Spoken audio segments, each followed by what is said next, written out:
Sweetheart, तुम्हारे हाथ कितने प्यारे हैं सच में? और इतने नाजुक, जैसे फूल की पंखड़ियां हों। और ऊपर से इन हाथों पे लगी हुई ये गुलाबी नेल पॉलिश। हाय। अच्छा बस ना, रोमांस का कोई चांस तुम हाथ से जाने ना देना।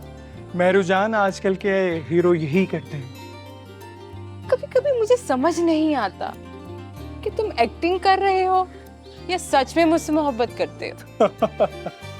यही तो एक अच्छे एक्टर की निशानी है। क्या मतलब? खैर, ये मतलब छोड़ो। मैं मूवी की 2 टिकट्स लेकर आया हूँ, तो आज शाम को हम मूवी देखने चल रहे हैं, ठीक है? और दोस्त की मैंने बाइक भी मांगी है, तो जल्दी से रेडी हो जाओ। ठीक है, और वापसी पे तुम मुझे झींगे वाली बिरयानी खिलाओगे, वो भी ठंडी बोतल के साथ। आपका हुक्म सर आंखों पे। एजाज, तुम कितने अच्छे हो। मेहरुजान वगैरह आपसे कम।